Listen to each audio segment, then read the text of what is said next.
Amigos de su espacio Teledebate, retornamos con ustedes por aquí ya. Señores, la gestión del presidente Luis Abinader, siempre hay temas e informaciones que conocer. Algo muy importante, la gestión que se lleva a cabo desde el Ministerio Administrativo de la Presidencia, encabezado por el ministro José Ignacio Paliza.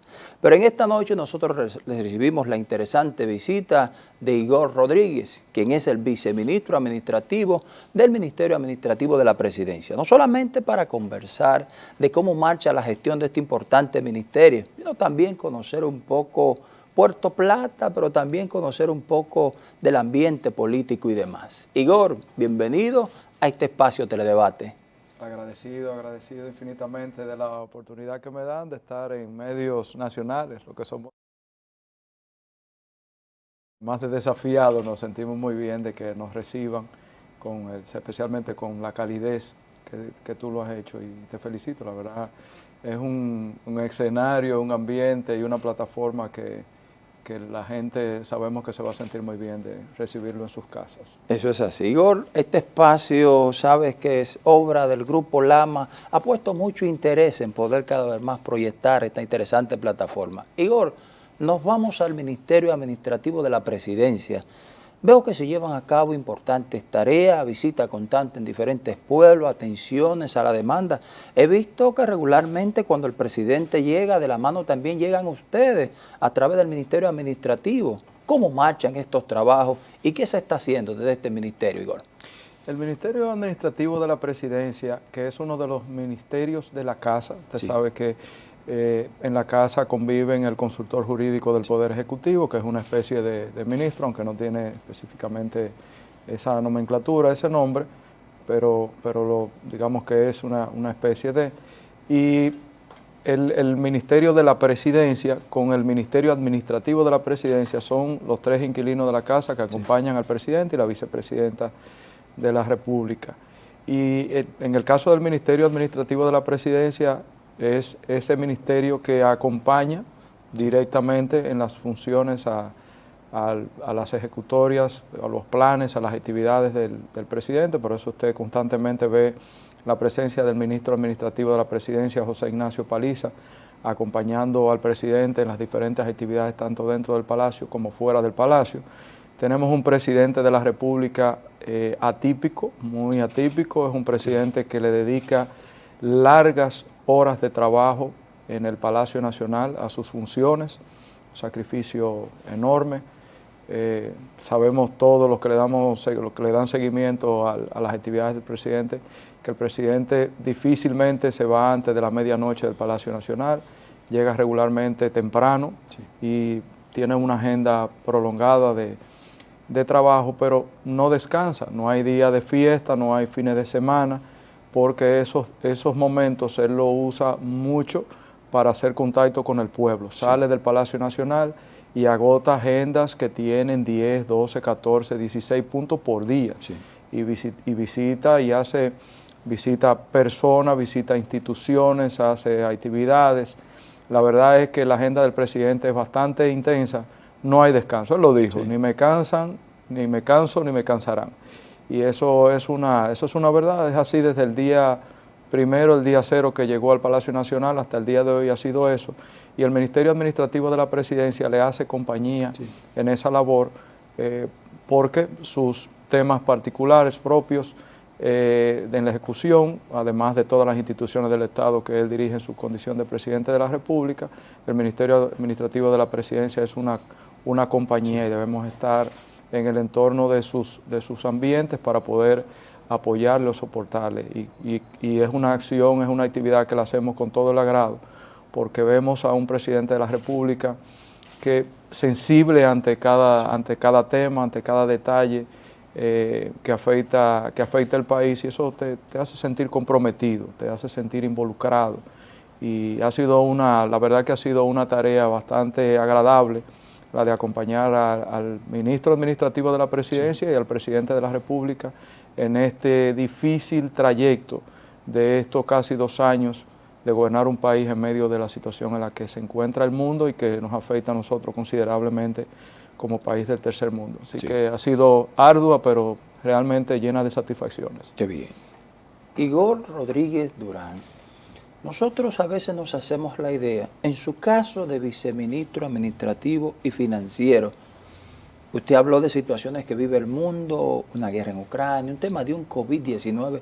¿Cómo ha sido esa tarea de manejar ese tema financiero, donde cada comunidad, cada lugar que ustedes visitan, siempre hay demanda? Y sé que hay casos que no pueden dar respuesta a todos.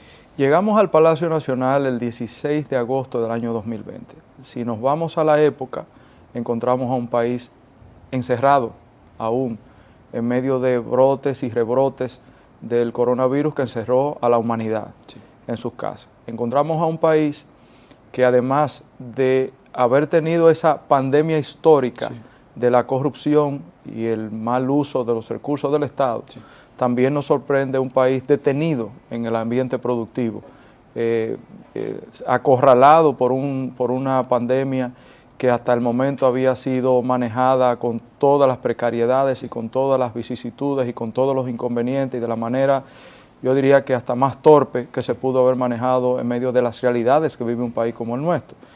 Encontramos ese país detenido, la vida productiva, la dinámica de la vida de la sociedad estaba detenida y deprimida, producto de ese proceso tan triste, tan intenso que habíamos vivido a partir de el mes de marzo, cuando tuvimos que irnos a una cuarentena. Sin embargo, el presidente de la República, que encuentra este país endeudado, encuentra este país con un presupuesto agotado ya en agosto. Recuerde que nosotros, en vez de haber tenido 2 elecciones, tuvimos 3, porque una de ellas tuvo que declararse cancelada, suspendida, precisamente por todas esas actividades irregulares a los que nos tenían acostumbrados históricamente. Entonces, heredamos una deuda acumulada, social, económica, un año perdido desde el punto de vista de la productividad, con un presupuesto de Estado agotado ya en agosto, aún faltándole 4 meses a un año, en un año de pandemia, y tuvo que el presidente comenzar a gobernar en medio de esa difícil tarea de devolverle al país un poco la esperanza en medio de esa crisis. No bien hemos avanzado, digamos que 10 meses, 12 meses, inyectándole al país todo el espíritu de optimismo que le caracterizó al presidente en ese inicio, reabriendo poco a poco la economía del país, los sectores productivos. No bien nos estamos recuperando de todas esas situaciones, vuelven otra vez las crisis, los rebrotes, y tenemos entonces a nivel internacional un grandísimo problema con el tema del abastecimiento, el encarecimiento de todos los insumos de fabricación, que finalmente se tradujo en una carestía del producto terminado. Y hemos estado batallando con esa situación desde que asumimos el gobierno, que se ha complicado más en la medida que han pasado los días, y contrario a mejorar entonces este año, a inicio de este año, entonces se desata un conflicto armado entre 2 naciones, Rusia y Ucrania, una de ellas que es un gran productor de insumos para la fabricación de alimentación. El otro es entonces un gran... Alimentos básicos, como hablar de la harina y el pan, ¿sabes? Lo que significa ese alimento para el mundo. Y para el mundo y para sociedades como las nuestras, que dentro de su menú, como sociedad, nosotros en la canasta básica familiar, el contenido de esos insumos en todos los productos que se consumen, podríamos decir que representa más del 70%. Sí, claro. Entonces, estamos frente a esta situación que podría parecer una crisis alimentaria al futuro inmediato, pero también tenemos a un gran productor de petróleo, suplidor de grandes porciones para el mundo, especialmente para Europa. Y eso ha provocado que todas las economías del mundo se inestabilicen, y eso nos transfiera a nosotros como país en un afán de desarrollo. Los llamados países del tercer mundo, una isla en el Caribe, a más de 8.500, 9.000 kilómetros de distancia del conflicto. Sin embargo, nosotros somos parte de una aldea universal que hoy nos afecta cada decisión, cada conflicto, cada situación que se genera en el mundo. No estamos viviendo la época de la Segunda o la Primera Guerra Mundial, en la que sí había efectos universales, pero la verdad es, si usted le pregunta a sus abuelos, probablemente para recordar un poco la Segunda Guerra Mundial, los efectos eran poco conocidos y además no tenían la implicación en la economía que tiene hoy. Hoy un fenómeno de esa naturaleza, una actividad de esa naturaleza, definitivamente nos afecta. Sin embargo, donde estamos ubicados hoy es que hemos manejado la crisis del coronavirus, hemos manejado la crisis económica provocada porque hay un desabastecimiento, una congestión logística que ha generado un encarecimiento en todo el mundo y además de eso un conflicto armado en naciones que una debate tema de alimentación y la otra debate en un tema tan sensible como el de la producción del petróleo que genera y deriva en todos esos insumos que nosotros necesitamos para poder mantener al mundo en movimiento, como es el combustible, como son todos los derivados relacionados del petróleo. Estamos en medio de una real situación. Lo que tenemos hoy en día es una batalla por mantener a un país que ha venido de una deuda social y económica acumulada de décadas a una crisis inmediata de los últimos 2 años, y aún así este país, reconocido por el mundo en aspectos como por ejemplo el turismo, para mencionarlo como uno de los ejemplos más conocidos, ha sido señalado, ha sido reconocido, ha sido premiado, ha sido galardonado por ser uno de los países que mejor ha manejado la crisis, que ha provocado una apertura que ha traído ya a millones de turistas a nuestras tierras, que ha reabierto la economía, los hoteles, la industria y todo lo que eso deriva para poderle suplir el servicio a esos turistas que vienen. Pongo el turismo como ejemplo, pero así ha pasado prácticamente con todo el sector económico. Contrario a lo que opinan los opositores, escúchame, Igor, porque es bueno tomar en cuenta, hay opositores que dicen que la guerra es en Ucrania, que no es aquí, que eso no afecta directamente, pero también hablan del tema de los combustibles y eso. Sería bueno poder ampliar en ese sentido. Nosotros como gobierno estamos enfocados en hacerle frente a una realidad que los primeros que lo conocen y lo saben, sus efectos, son ellos que estuvieron ahí, 16 años gobernando, y en medio de la abundancia económica que vivía el mundo, lo que hicieron fue endeudarnos con ninguna calidad. Una cosa es el endeudamiento para enfrentar esta crisis y una muy diferente es, en medio de la abundancia, tú endeudarte sin sentido.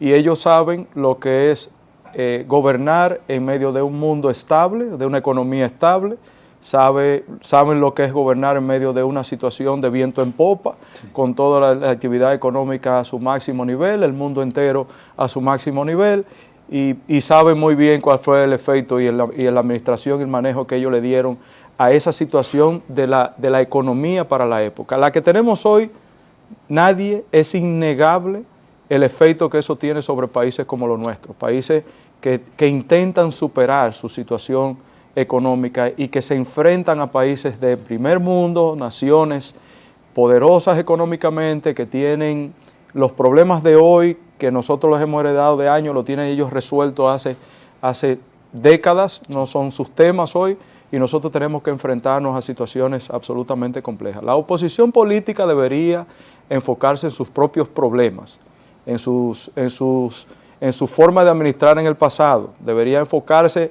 en sus situaciones de tribunales que tienen hoy. Y si van a opinar sobre lo que está pasando hoy en la economía, debería ser una colaboración, porque al final de lo que se trata esto es de que afecta a la población, afecta al ciudadano, afecta al dominicano, el que ha luchado cuando ellos estuvieron, hoy que está el PRM asumiendo las riendas del poder, luchan y luchan y luchan por tener una mejor forma de vida, que de manera individual y sumada de manera colectiva hace la vida del país. Entonces, es un flaco servicio hoy enfrentar como oposición una crisis, haciéndole saber al pueblo que esa crisis realmente es un tema de Ucrania y Rusia. Nosotros lo estamos enfrentando con responsabilidad y nuestra recomendación es que en ese tema, si no van a aportarle a la situación, es mejor el silencio, porque no tienen la calidad moral para poder hablar de estos temas, porque ellos gobernaron en medio de una situación de un mundo diferente, y a nosotros nos ha tocado esa mala administración de ellos, más las 3 crisis inmediatas de los últimos menos de 2 años en el que nosotros estamos, y como dice el presidente de la República, ni nos cansamos ni nos vamos a cansar en la intención de que este país sea mucho mejor. El presidente a propósito también dijo de no mirar hacia atrás, pero ustedes no se muevan de ahí porque tenemos que hacer una pausa para seguir mirando hacia adelante. ¿No es así? Interesante conversación con el viceministro administrativo y financiero de la presidencia, Igor Rodríguez Durán. Yo decía fuera del aire, como siempre uno hace sus comentarios ante cada pausa, por suerte Igor me está constantemente en los medios, porque yo creo que el presidente necesita algunos voceros de esa magnitud. Una humilde recomendación, hasta ahí. Igor, usted dio detalles y hizo comparación en base a la posición que ha externado en diferentes escenarios, los diferentes partidos de oposición, Fuerza del Pueblo, PLD y demás. El presidente precisamente en ese evento que citamos hizo una especie como de grito de guerra. ¿Ya tenemos un PRM en la calle? ¿O cuál es el escenario a nivel político para el PRM en estos momentos, Igor? El presidente de la República, que ha llamado mucho la atención, lo que tú interpretas como el grito de guerra. Yo también me alineo contigo en ese grito de guerra. Claro, le han dado la interpretación de que estamos en el ruedo político y que el llamado del presidente de la República es un llamado que lo podría hacer un ciudadano consciente como él. Sí. Y especialmente en la calidad del presidente de la República, que ha asumido y sobre sus hombros tiene la responsabilidad de llevar una nación en medio de la situación como la que vive hoy, tiene que decir necesariamente y tiene que decirle a la población necesariamente, no se puede mirar atrás, no se puede mirar atrás. Solo basta con pensar en qué situación estábamos nosotros hace 3 años para saber por qué no se puede mirar atrás. Solo tendríamos nosotros que irnos a los 16 años de gobiernos anteriores para saber por qué no se puede mirar atrás. Solo tenemos que abrir los periódicos hoy, irnos a todos los medios de comunicación, de todas las plataformas. Hoy tú te conectas a todas las plataformas informativas, especialmente las informativas que tienen el criterio de informar, porque sabemos que cada cosa tiene lo suyo, pero las que tienen el verdadero criterio de informar, y vas a notar en su plataforma que la noticia, pero la noticia negativa es la de que funcionarios del gobierno anterior, todos, todos es una palabra que lo incluye, estoy hablando de todos los medios que hacen las publicaciones, ven dentro de sus publicaciones alguna noticia relacionada con que un tribunal tiene apoderado un caso relacionado con funcionarios del gobierno anterior. En casos como cuáles, casos de la corrupción que se lleva al futuro de la patria, la corrupción que estuvo caminando por todo el poder político en las gestiones anteriores, con todas sus anchas, que se ha robado ese futuro de esa generación durante 16 años, que esperaba y que sigue esperando de la clase política que haya un ambiente de gobierno que le garantice la inclusión y que le garantice sus derechos. Y que se vieron asaltados por esas personas que gobernaron de esa forma y que se le llevaron esa expectativa y ese futuro que tenía. Que en vez de haberse amasado esa fortuna de esos que están hoy en los tribunales y los que faltan, lo que esperaba la gente era, la gente del pueblo, lo que hacen el esfuerzo por seguir adelante, que ese dinero sirviera para que se le abriera el espacio de oportunidad en la salud, en la educación, en los ambientes sociales, que la gente pudiera avanzar con sus casas, en programas que, por ejemplo, de asistencia social, en esa garantía de seguridad ciudadana. Nosotros tenemos 16 años perdidos en el tema de la reforma policial. Hoy le ha tocado al presidente de la República Dominicana, Luis Abinader, enfrentarse a este tema porque por 16 años eso se quedó planteado como un déjame yo hacer lo que quiero a propósito de yo permitirte que tú hagas lo que tú quieras. Y ahora, como esa situación ha sido enfrentada y frenada, pues evidentemente hay que enfrentarla con toda la responsabilidad que le ha caracterizado al presidente de la República. Y todo eso fue parte precisamente de ese ambiente de corrupción que se vivió en la República Dominicana. Entonces, cuando el presidente dice que no vamos a mirar para atrás, que no debemos mirar para atrás. Es realmente un consejo a la sociedad que aún por algún motivo piensa que puede confundir esta gestión de gobierno. Lo está haciendo el presidente con todo el sacrificio, lo está haciendo de manera transparente, esa es la bandera de este gobierno. Hay una distribución de los recursos del Estado adecuado, los planes sociales se han ampliado, las ayudas a las instituciones se han ampliado, no está mirando la bandería política para apoyar una que otra institución que le dé servicio a la comunidad, a la población, no importa tus creencias religiosas, no importa si el ayuntamiento es de una administración o de otra, la mano amiga del gobierno y ese afán de hacer que las cosas se hagan de manera transparente y distribuir los recursos del Estado es lo que marca la diferencia en este gobierno. ¿Para qué vamos nosotros entonces en esa situación? A mirar hacia atrás con un panorama que hoy cuando tú lo revisas, y te insisto en hacer la revisión en esos medios y esas plataformas, te vas a encontrar que lo que hay ahí es una pesadilla en la que nosotros estuvimos envueltos durante 16 años y contar los cuatro años del 96 al 2000, de los que todavía hay casos que se están debatiendo en la justicia y cuando no, lo ha debatido la propia sociedad. Entonces, vamos nosotros a mirar atrás 20 años en el que se vio la sociedad dominicana secuestrado su futuro frente a casi 2 años de gobierno de un presidente que ha hecho una distribución transparente de los recursos del Estado para que le llegue algo a alguien, para que haya un aliento, para que haya una mejor calidad de vida, la gente se sienta más representado en las instituciones del Estado, para que la gente se sienta más representado en su gobierno que vela por ellos. Estamos en una crisis, aún en una crisis y con una reforma fiscal que no se pudo lograr porque hay un oído puesto en el corazón del pueblo y no se quiere que haya una mala interpretación, aún en medio de los posibles déficits que tú puedas tener frente a la demanda que tú tienes de gasto contra el egreso que tienes que hacer y esos ingresos que tú necesitas para poder hacer esos egresos, tú tienes que sacrificarte y mirar, como lo hace el presidente, prácticamente diario revisando el presupuesto de las instituciones del Estado para que todas puedan cumplir en lo básico con la calidad de vida que merece el dominicano. Vamos nosotros frente a esa forma de administrar, a mirar atrás para vernos en el espejo de lo que hicieron simplemente un plan para amasar fortuna para ellos y su familia frente al detrimento de los millones de dominicanos que luchamos todos los días por tener un mejor país. Ese es el grito que el presidente ha lanzado.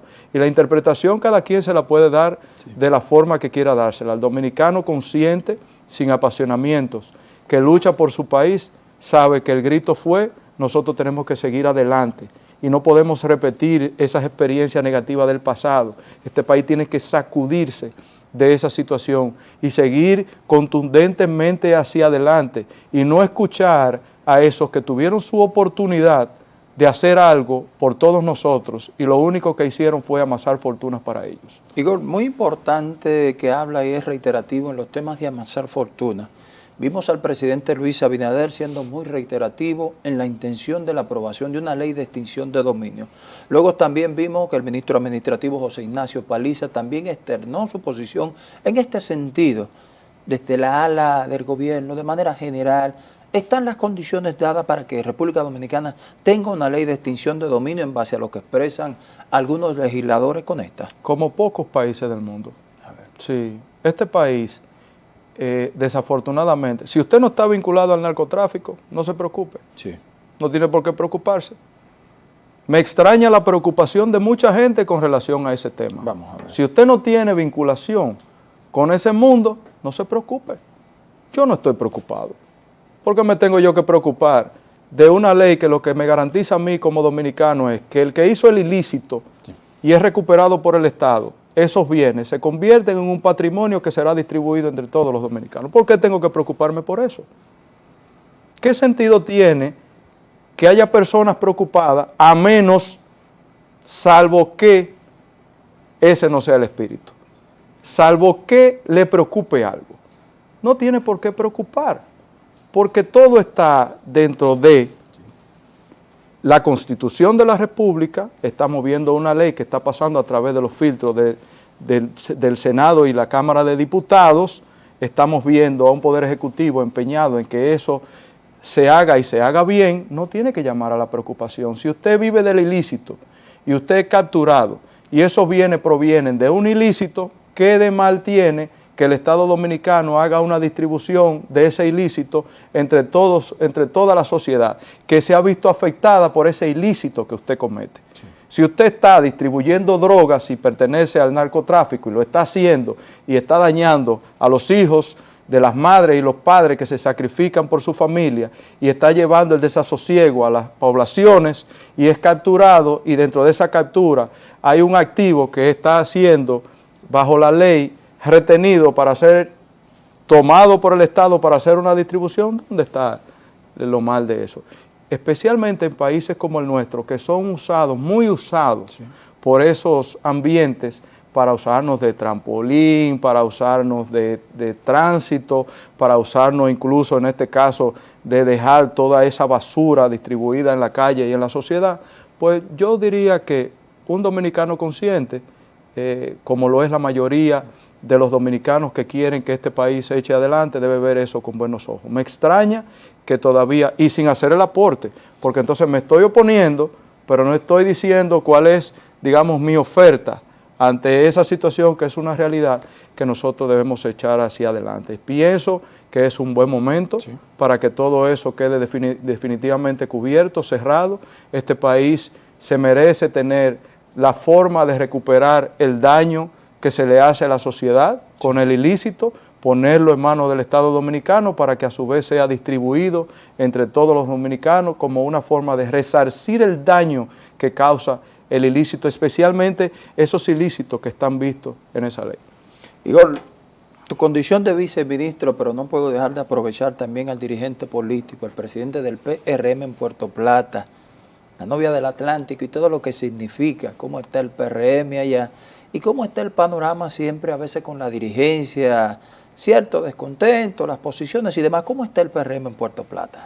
Pues mire, todos sabemos que es un desafío usted asumir un gobierno en medio de lo que ya hemos descrito como una crisis que no escapa necesariamente precisamente al Estado, sí, en el ambiente político. Sabemos que lo ideal habría sido llegar en el mejor momento, no tener tantas complicaciones, especialmente de presupuesto, que todo el que ha colaborado para que sea una realidad que el PRM esté hoy en el poder asumiera inmediatamente posiciones de responsabilidad, porque bueno, se la han ganado, se la merecen, es justo que sean parte del gobierno. Poco a poco eso ha ido mejorando en el tiempo, conscientes todos de que eso ha sido también parte del sacrificio que ha habido que hacer, porque no olvide que cada empleado del Estado que sale del Estado debe reconocérsele su espacio, sí, el tiempo que ha estado en el Estado, y hay que buscar dinero, recursos, sí, para que eso suceda, y ha sido, digamos que hecho en fase. Eso ha ido mejorando y lógicamente mejorará aún muchísimo más porque las cosas van superándose una de otra. En Puerto Plata el PRM está como en muy pocas provincias del país. Me refiero, el nivel de entusiasmo que existe entre los compañeros es como, digamos, cuando converso con los amigos de las demás provincias, se sienten motivados a mantener, sí, ese ritmo de unidad y de armonía que existe en Puerto Plata. El PRM a nivel general está muy bien. De hecho, el PRM marca lo que marcaba cuando fuimos a las elecciones hace 2 años. Quiere decir que el ambiente dentro del PRM está muy bien, el ambiente de unidad se nota, es evidente. Acabamos de pasar por una de las fases del proceso de la convención, sí, en la que resultó reelecto el presidente del partido, José Ignacio Paliza, que es nuestro ministro administrativo de la presidencia, y la secretaria general Carolina Mejía, que es nuestra alcaldesa de aquí de Santo Domingo, con un ambiente totalmente festivo.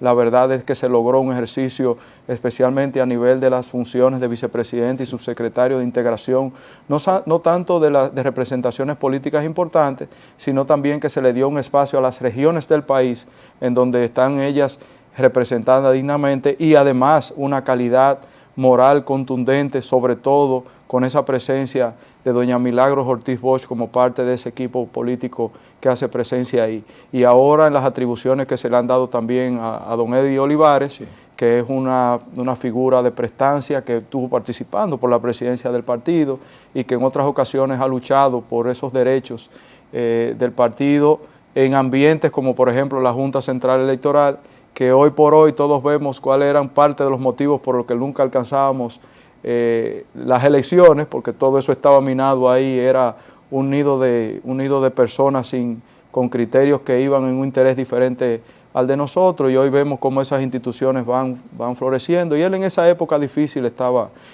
ahí. Hoy vamos a, digamos, lo que nos queda adelante es completar las fases de los procesos de la convención del partido, en el ambiente de dejar establecido cuáles serán las autoridades que van a dirigir el partido a partir, digamos, de la última fecha que tiene hábil para que se celebren esos procesos, que es el 31 de julio, que ya tiene establecido, para entrar en una etapa diferente ya políticamente. Una vez quede establecido cuáles son las autoridades del partido, bueno, pues ahí quedará ya el partido como institución, establecido institucionalmente su camino, y lo siguiente será quiénes van a ser los que van a participar en las boletas electorales para el año que viene. Eso ya debe ir definiéndose, cuestión de que para el año electoral del 2024 nosotros tener la mejor oferta electoral de hombres y mujeres a nivel nacional en todas las posiciones, para que vaya a representarnos tanto como alcalde, alcaldesas, los regidores, regidoras, vocales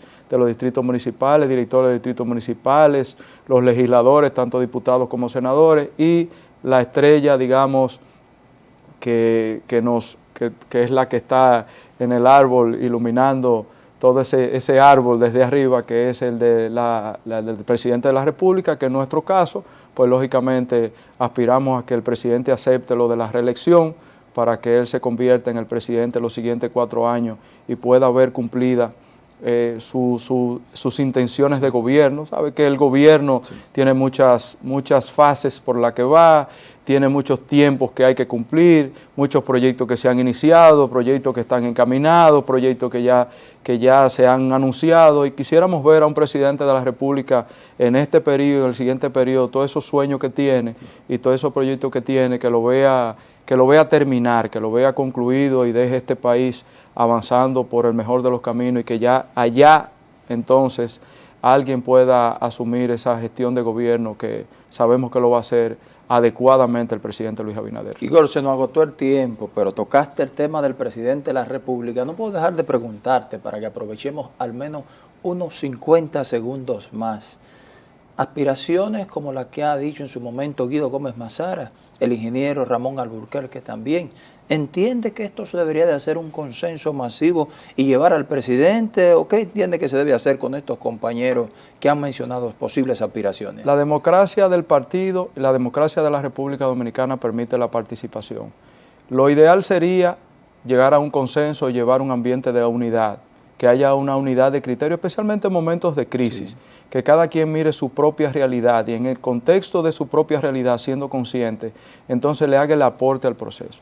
De no llegarse a entender eso de esa manera, pues bueno, todos los mecanismos están disponibles. Ahí hay unos estatutos del partido, tenemos un partido democrático, tenemos una sociedad democrática en la que se garantizan todos tus intereses y la participación, y no habría ningún problema. Ojalá no sea así, ojalá y haya un gran consenso y nosotros vayamos en medio de un ambiente de absoluta unidad a enfrentarnos al certamen electoral para poderle presentar al electorado lo mejor de lo mejor y que nosotros seamos elegidos en mayoría. Pero bueno, no estamos condenados a lo imposible tampoco. Es mi deseo, sé que es el deseo de la mayoría de los PRMistas a nivel nacional, pero de no ser así, que sienta cada quien que tiene su espacio garantizado y que, claro está, no es tu democracia, es la democracia. Esto es importante. El hecho de que te sometas a un proceso, sabes que va a haber un ganador y va a haber un perdedor, que es la palabra que no me agrada. Va a haber un ganador y un perdedor. En ese momento tenemos que saber que no es la democracia la mía, la que me conviene a mí, la que en ese momento sea esa democracia que yo tengo que imponer, sino la democracia. Entonces, bajo ese ambiente, si nos sabemos respetar, si sabemos cuál es el camino adecuado, pues todo está garantizado para que El que no entienda que el mejor camino siempre será el del consenso, pues sepa que tiene esa herramienta, pero que debe respetar la democracia, no tu democracia, no la individual. Excelente, señor, interesante conversación. Empecé hablando con el viceministro administrativo y financiero, pero al final de esta conversación hablé con el dirigente fundador de este PRM. Igor, muchísimas gracias, hermano. Muy interesante participación. Un placer, agradecido de que me haya invitado. Muy bien. Señores, nosotros concluimos en este espacio Teledebate. Más de 30 años en el aire de manera ininterrumpida. El compromiso de nosotros continuar con ustedes cada día la obra de don Mario Rivadulla.